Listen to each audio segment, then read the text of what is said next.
Baik, di sini saya akan menjelaskan sedikit mengenai kulit. Kulit adalah suatu organ pembungkus seluruh permukaan luar tubuh, merupakan organ terberat dan terbesar dari tubuh. Nah, seluruh kulit beratnya itu sekitar 16%. Berat tubuh pada orang dewasa sekitar 2,7 sampai 3,6 dan luasnya itu sekitar 1,3 sampai 1,9 meter persegi. Nah, kulit lapisan terletak pada kelopak mata, penis, labium, minum, dan kulit bagian medial bagian atas. Sedangkan kulit tebal terdapat pada tangan, telapak kaki, punggung, bahu, dan bokong. Selanjutnya fungsi kulit. Nah, fungsi kulit ini yang pertama yaitu mengatur keseimbangan air, yang kedua itu kulit melindungi tubuh terhadap luka, dan yang ketiga mempertahankan temperatur tubuh, yang keempat sebagai ekskresi, dan yang kelima kulit melalui persarafan sensorik bertindak sebagai alat indera.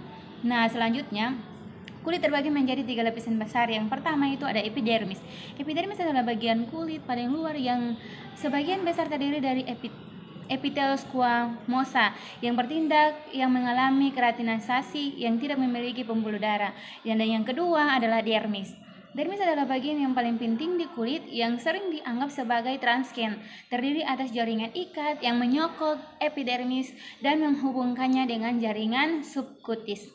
Dan yang ketiga adalah hipodermis. Hipodermis adalah lapisan di bawah dermis yang terdiri dari lapisan lemak. Lapisan hipodermis berfungsi menunjukkan suplai darah dan suplai darah ke dermis untuk regenerasi.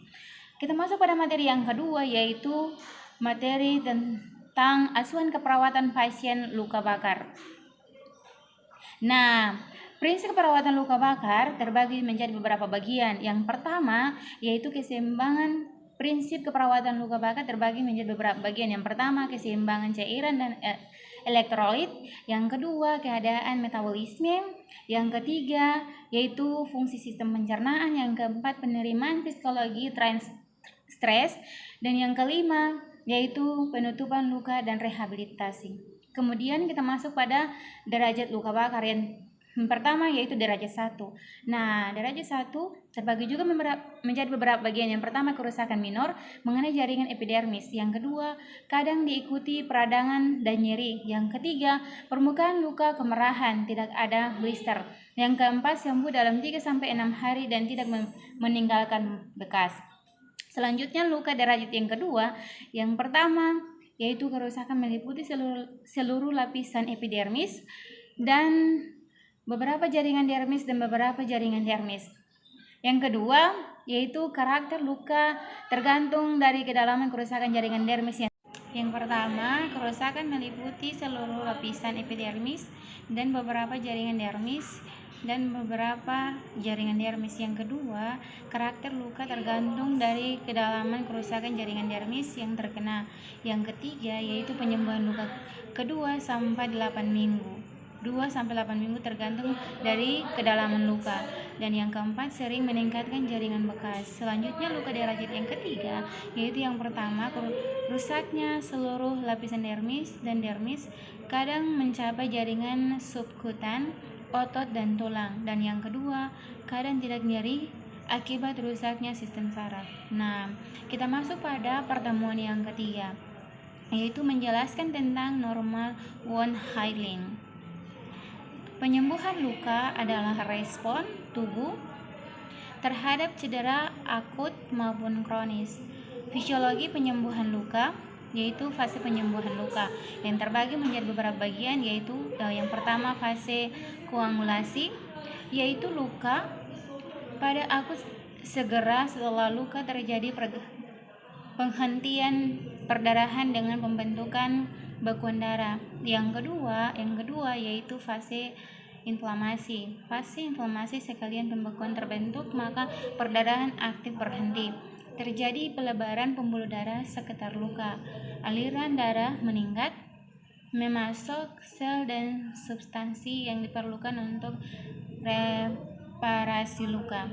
Yang ketiga yaitu fase proliferasi. Fase proliferasi dimulai dengan terbentuknya matriks, fibrin, dan fibronektin. Pertumbuhan dan perkembangan sel fibroblast paling dominan. Dan yang keempat yaitu fase proliferasi. Nah, dimulai dengan terbentuknya matriks fibrin dan fibronectin. Pertumbuhan dan perkembangan sel fibroblast paling dominan. Selanjutnya yang kelima yaitu fase remodeling. Fase remodeling berpindah fase dari proliferasi ke remodeling, ditandai dengan keseimbangan kolagen. Dari 2 sampai 3 minggu setelah luka, akumulasi kolagen mencapai titik maksimal. Faktor klinis yang mempengaruhi penyembuhan luka yang terbagi menjadi beberapa bagian, yaitu yang pertama infeksi, yang kedua nutrisi, yang ketiga oksigenisasi dan perfusi jaringan, yang keempat yaitu diabetes mellitus dan obesitas, dan yang kelima kortikosteroid, yang keenam radioterapi, yang ketujuh kemoterapi. Nah, kita masuk pada pertemuan yang keempat, yaitu menjelaskan tentang penata laksanaan luka akut dan luka kronis. Yang pertama, luka akut. Luka akut adalah luka yang sembuh sesuai dengan waktu penyembuhan luka. Luka akut yang sering ditemui adalah luka setelah operasi, luka kecelakaan atau trauma, dan luka bakar. Nah, faktor yang dapat menyebabkan infeksi pada luka akut adalah lama waktu terbuka setelah kejadian peningkatan trauma kulit, sekitarnya kontaminasi bakteri, badan benda asing, pencucian yang tidak adekuat. Yang kedua yaitu luka kronis.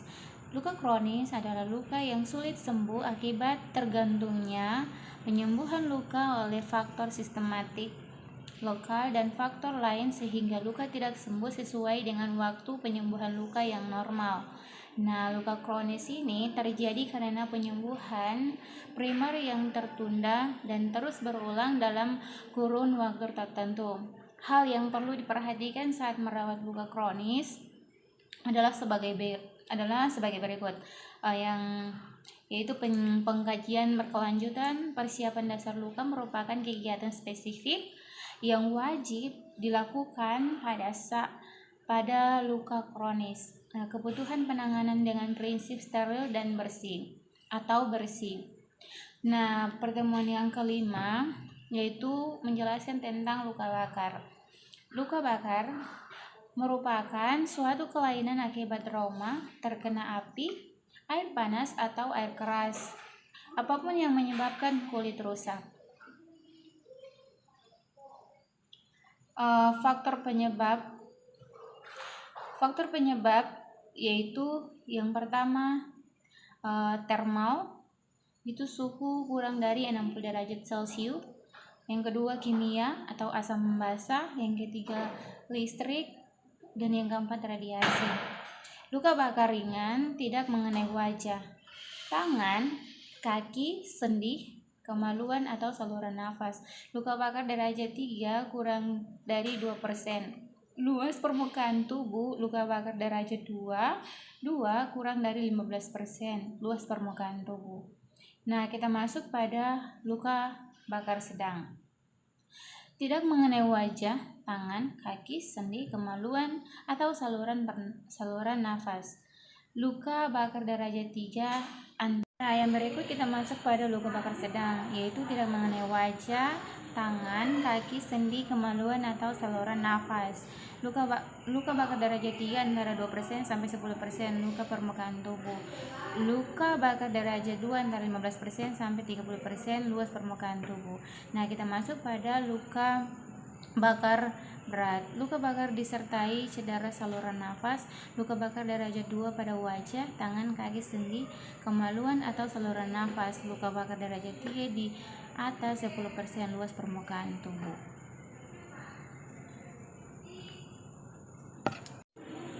Oke, sekian penjelasan mengenai materi dari Pak Musawi dari pertemuan pertama sampai pertemuan kelima. Jika ada salah kata, saya mohon maaf. Assalamualaikum warahmatullahi wabarakatuh.